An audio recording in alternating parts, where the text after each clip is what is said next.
Shalom Aleichem, meu irmão e minha irmã, como vão vocês? Que Hashem vos abençoe neste dia em nome de Yeshua. Hoje eu gostaria de falar um pouquinho com você sobre bons conselhos. Vamos ler uma passagem da Escritura que se encontra em Tiago 1, do 19 ao 22. Vamos ler esses 4 versículos para que nós possamos ter uma ideia de o que são esses conselhos, quais são esses conselhos, o que eles abordam. Vamos lá? Está escrito assim: assim que, meus amados irmãos, todo homem seja pronto para ouvir, tardio para falar, tardio para se irar, porque a ira do homem não opera a justiça de Elohim.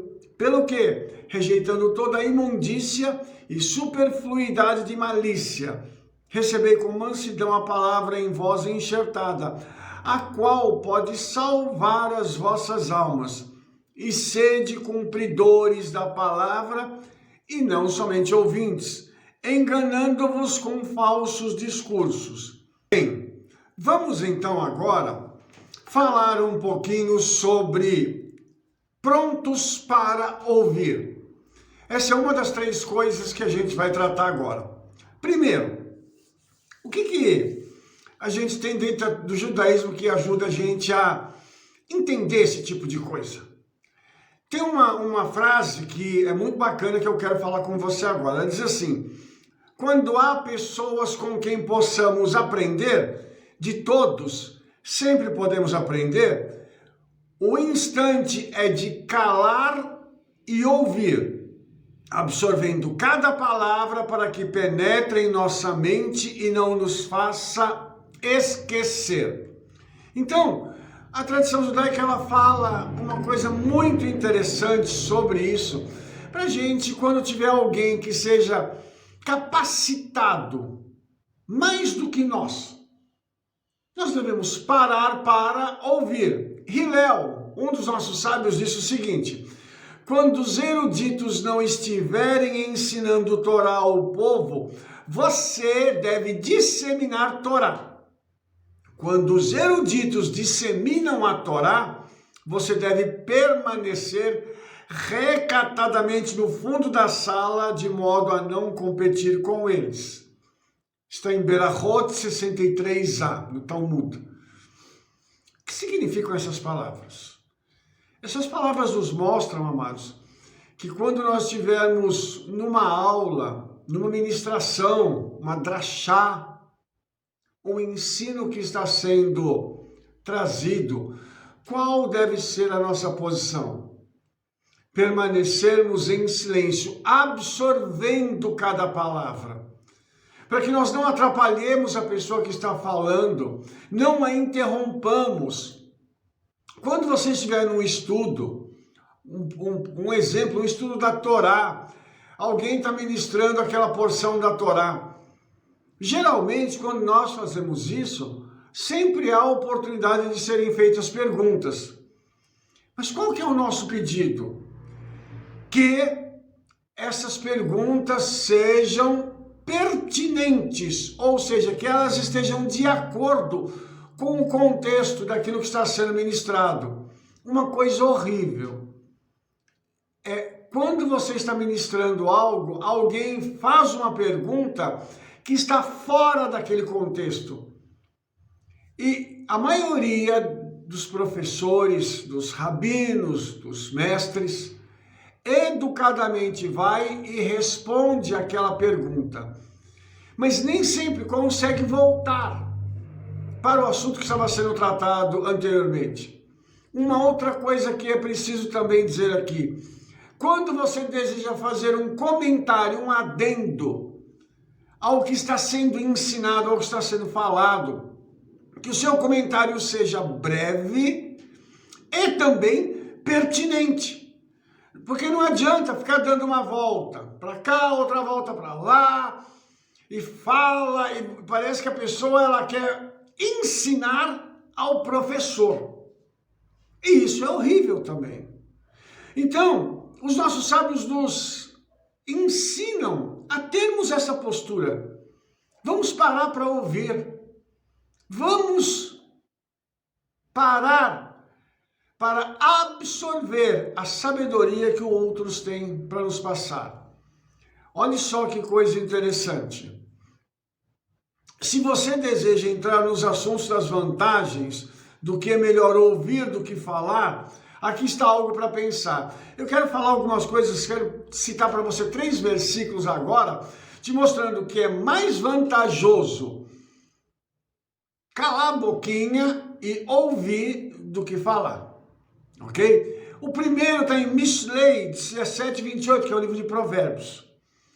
Mesmo um tolo, quando segura a língua, é considerado sábio. Uau! Uau, o que é isso? Então o tolo, quando ele está caladinho, até ele, no meio dos sábios, é reputado como um sábio. Isso é sensacional? Outra coisa, ainda acerca do tolo. A voz do tolo é conhecida por uma profusão de palavras. Está em Corelete 5:2. Agora você imagina que o tolo, ele é conhecido porque ele desata a fala, e não diz nada. Ele libera palavras da sua boca, e quando você faz um ajuntamento daquelas palavras, para extrair delas um significado, você espremeu e não sobrou nada. Foram só palavras jogadas fora. Voltando para Provérbios 10:19. Na profusão de palavras, o pecado não falta, mas aquele que fecha os lábios é sábio. Ou seja, todo aquele que insiste em falar, vai acabar pecando, às vezes vai se contradizer nas suas palavras.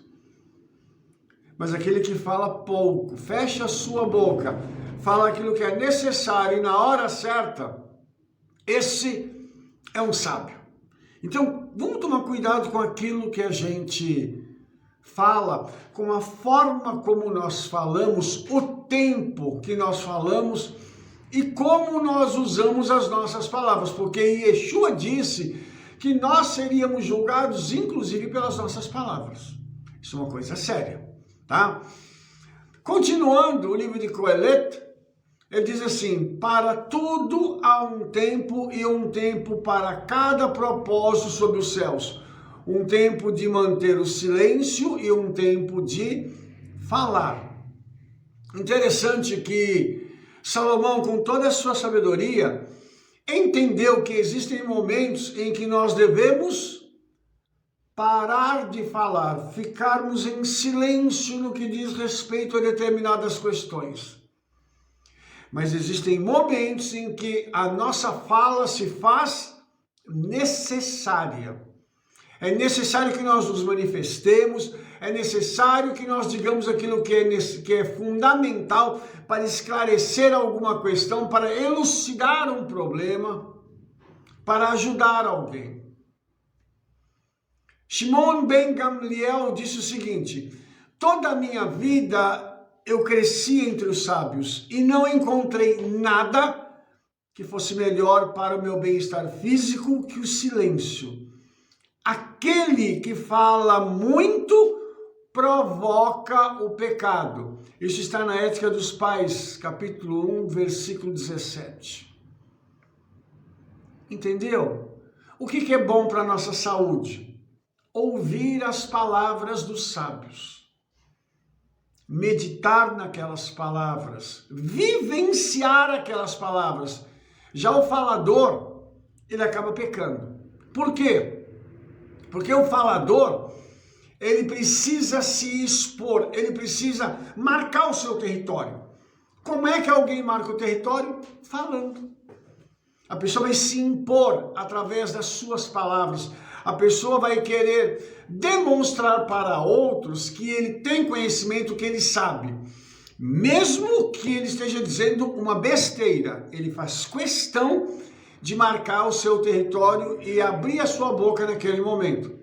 E é horrível, irmãos, quando alguém interrompe uma pessoa que sabe para dizer aquilo que ele não sabe e se expor ao ridículo. mas infelizmente essas pessoas são abundantes em todos os lugares. Eu não estou falando só do meio cristão, do meio judaico-messiânico, estou falando mesmo no mundo secular.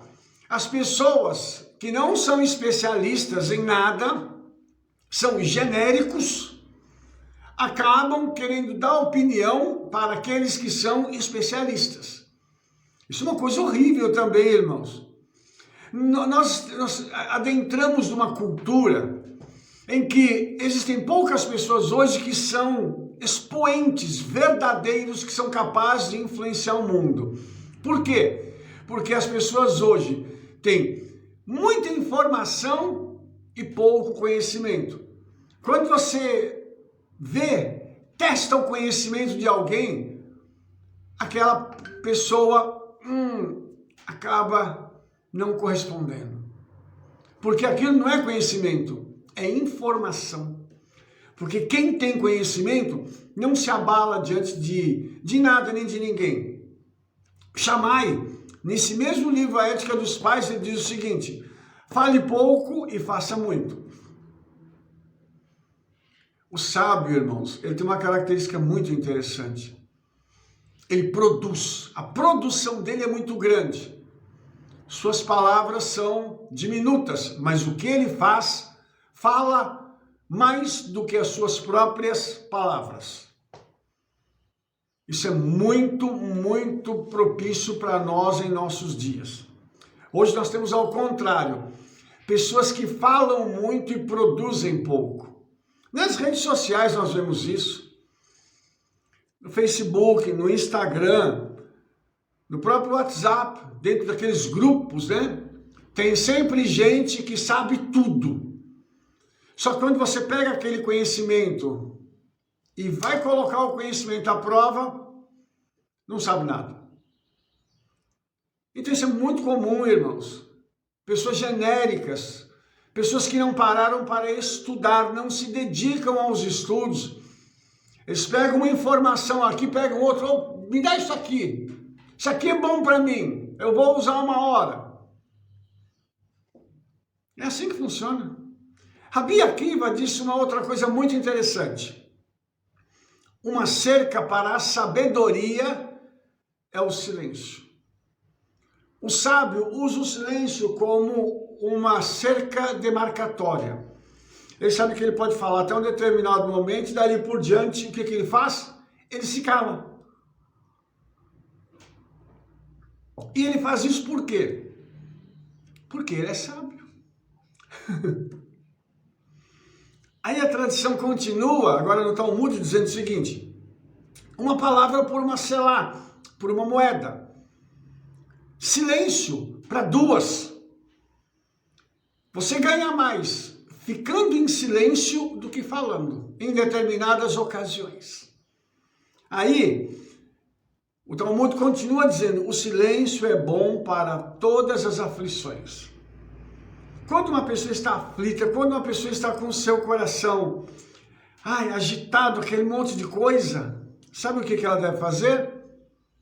Ficar em silêncio. É o melhor remédio para uma aflição. O texto que nós lemos de Tiago diz que nós devemos ser tardios em falar.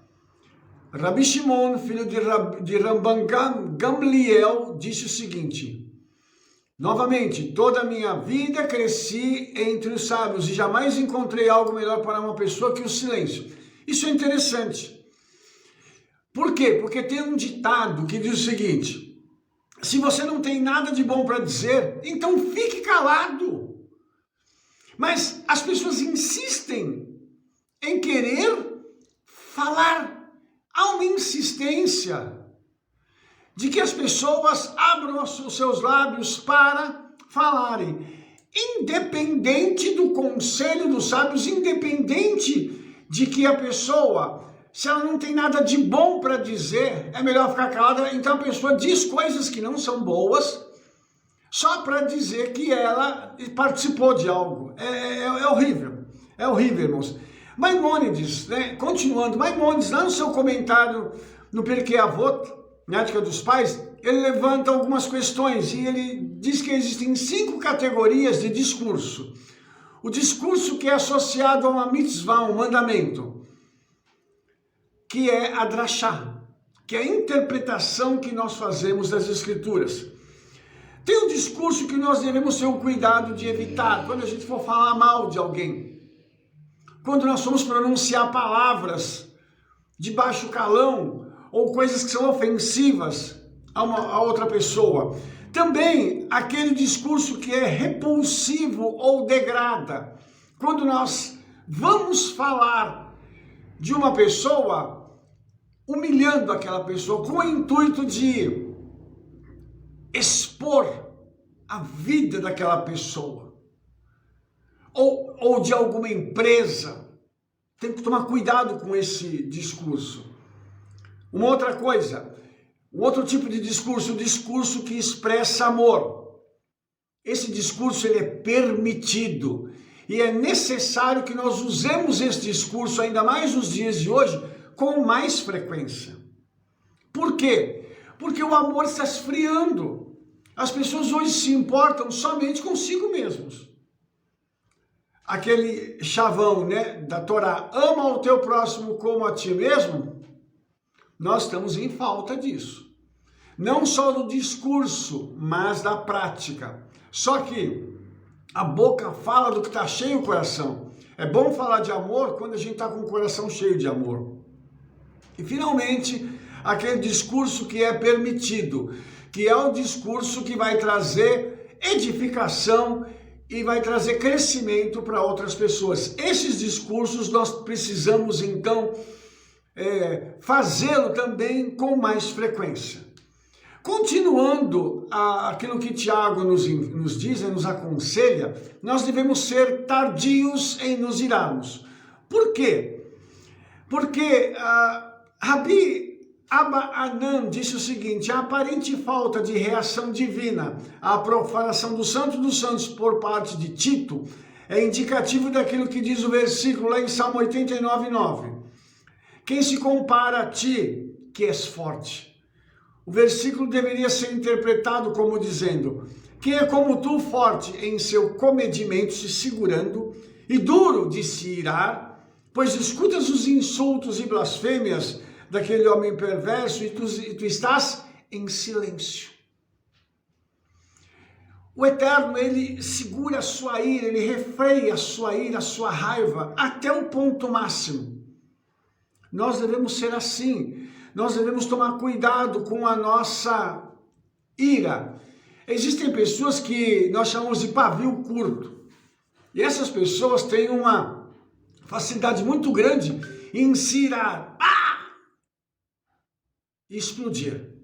Temos que tomar cuidado com isso. Uma das coisas que o Espírito Santo faz frutificar em nossa vida é algo chamado domínio próprio. Esse domínio próprio, ele tem uma finalidade: fazer com que quando nós estivermos nesta situação em que nós vamos explodir em ira, nós nos refreemos, nos seguremos e digamos assim: Espírito Santo, me acalma, me segura para mim não abrir a boca e não falar nada, porque se eu falar, a situação vai piorar. E geralmente é isso que acontece, tá? Aí a escola de Rabi Ismael ensinou o seguinte, que essa falta de reação indicava aquilo que diz o versículo: quem é como tu entre os poderosos, Eterno? Isso é, quem é como tu dentre aqueles que silenciam? A exegese no Talmud está baseada na semelhança entre as palavras Elim e Ilem, que significam forte e mudo, respectivamente. Então, quem é forte? Aquele que sabe se refrear e fica calado quando é preciso se calar. Quando alguém nos insulta, nós devemos pensar muito bem se nós vamos responder àquele insulto ou não. Tiago 1,20 diz assim: porque a ira do homem não opera a justiça de Elohim. Quando o homem se ira e toma a vingança por si só, ele impede o Todo-Poderoso de tomar a vingança para si e operar na vida daquela pessoa. Por isso está escrito assim: irai-vos e não pequeis. Não se põe o sol sobre a vossa ira. A ira é permitida? Sim, mas a ira controlada, comedida. E ela não pode também ultrapassar para o dia seguinte. Nós devemos pedir perdão e pedir misericórdia ao Eterno no que diz respeito a isso. Tem uma ira que ela é positiva. E que ira é essa? Ela é aquela ira que clama por justiça. Entendeu? Então aquela ira que diz assim, olha, eu preciso fazer alguma coisa porque a situação está muito ruim. Então eu me iro contra a injustiça, contra o pecado, contra o mal. Essa ira, ela é positiva. Eu só não devo agir fora dos padrões da Escritura no que diz respeito a essa ira. Então, Tiago termina isso dizendo o seguinte: pelo que, rejeitando toda a imundície e superfluidade de malícia, recebei com mansidão a palavra que em vós foi enxertada, a qual pode salvar as vossas almas. É necessário, irmãos, que nós joguemos fora tudo aquilo que é imundo, tudo aquilo que está ligado com malícia. Existem pessoas que usam palavras para poder, de forma maliciosa, conversar com as pessoas, se referem a situações, a coisas de forma maliciosa. São coisas sujas, são coisas imundas, das quais nós nem queremos, nem devemos nos referir a tal. Mas tem uma palavra que foi enxertada em nós, que são as boas novas da salvação em Yeshua. Essa palavra, se ela permanecer em nós, a nossa salvação está garantida, desde que nós obedeçamos, lógico. Por isso, Tiago termina isso dizendo o seguinte: e sede cumpridores da palavra, e não somente ouvintes, enganando-vos com falsos discursos. Por quê? Quando eu pego essa palavra, eu tenho que pegar a palavra do Eterno e viver. Viver intensamente. Tem os mandamentos que eu tenho que cumprir, eu tenho que abandonar algum pecado, eu tenho que tratar meu pai melhor, eu tenho que honrar minha mãe, eu preciso pagar aquilo que eu fiquei devendo para os outros. Tudo isso eu preciso fazer. Porque senão, eu vou falar, e o meu discurso vai ser sempre falso, porque eu falo e não vivo. Ora, isso é um paradoxo terrível. E também um absurdo, porque a pessoa que faz isso, ela é tida por todos como o hipócrita. Porque o hipócrita é assim, ele fala que vai fazer e quando é necessário, ele ordena outro que faça, mas ele mesmo se exime daquela situação. Ele tem sempre duas caras. Na hora da situação, ele busca o proveito para si, ainda que outro seja prejudicado, indo contra a palavra do Eterno mais uma vez. Então, para mim terminar, eu quero dizer para você o seguinte: esses são conselhos que Tiago nos dá e que nós precisamos seguir. Precisamos que haja uma transformação de dentro para fora, através da palavra do Eterno. Por isso a gente tem que começar lá na Torá, em Gênesis, indo até Apocalipse, pegando essa palavra e fazendo com que ela entre e mude o nosso caráter de dentro para fora. E nós nos tornemos pessoas que vão influenciar outras pessoas, que influenciarão outras pessoas, e assim sucessivamente. E nós teremos então a honra de receber a salvação em Yeshua como prêmio pela nossa vida de servidão a Ele, de obediência a Ele. Simples assim. Que o Eterno te abençoe em nome de Yeshua. Se você gostou desse vídeo, dê um like aí, favorite ele. Clica lá no sininho para você receber as nossas recomendações. Espalhe para todo mundo o trabalho que nós estamos fazendo. Nós nos veremos no nosso próximo vídeo.